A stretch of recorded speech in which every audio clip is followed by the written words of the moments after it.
Ultimatum দিয়ে সড়ক ছেড়েছেন অটোরিকশা চালকরা। যান চলাচল স্বাভাবিক হতে শুরু করেছে কুড়িল বিশ্ব রোড থেকে রামপুরার যে সড়ক রয়েছে সেই সড়কটিতে।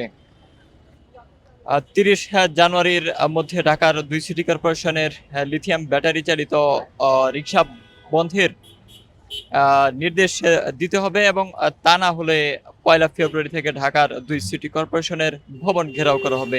এমন আল্টিমেটাম দিয়ে সড়ক ছেড়েছেন ব্যাটারি চালিত অটোরিকশা চালকরা। দর্শক, জানিয়ে রাখি আজ ৯:৩০ থেকে তারা আ আ এই সড়কের বিভিন্ন পয়েন্টে তারা অবস্থান নিয়ে আ আ সড়ক কিন্তু তারা বন্ধ করেছিল এবং আ আ প্রায় ৪ ঘন্টা ধরে তারা এইখানে অ্যা অবস্থান করেছিল।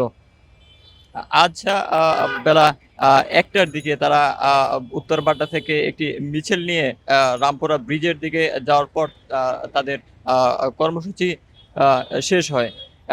এর আগেই তারা আল্টিমেটাম দিয়েছেন এবং তারা জানিয়েছেন যে আগামী ৩০শে জানুয়ারির মধ্যে ঢাকা সিটি কর্পোরেশনের আ আ লিথিয়াম ব্যাটারি চালিত যে আ আ রিক্সা রয়েছে সেই রিক্সা বন্ধের নির্দেশ দিতে হবে এবং তা না হলে ১লা ফেব্রুয়ারি থেকে তারা ঢাকার ২ টি সিটি কর্পোরেশনের ভবন ঘেরাও করবেন। একমাত্র স্মার্ট সিটি বসুন্ধরা, আধুনিকতায় এক ধাপ এগিয়ে। দর্শক, আরেকটি বিষয় জানিয়ে রাখি, বাংলাদেশের লিথিয়াম ব্যাটারি চালিত যে রিক্সা রয়েছে সেটি কিন্তু বাংলাদেশের আকিজ গ্রুপ অফ কোম্পানি তারা আ বা আমদানি করেছিল এবং তাদের তত্ত্বাবধানেই আ আ রাজধানীর বিভিন্ন পয়েন্টে তারা আ আ কিন্তু এই আ অটোরিকশা আ আ অটোরিকশা পরিবহন খাতে যুক্ত করেছিলেন।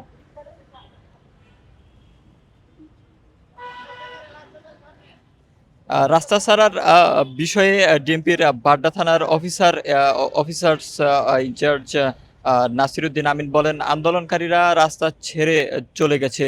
যান চলাচল স্বাভাবিক হয়েছে। তারা উত্তর বাড্ডা থেকে একটি মিছিল নিয়ে রামপুরা ব্রিজে গিয়ে তাদের কর্মসূচি শেষ করে।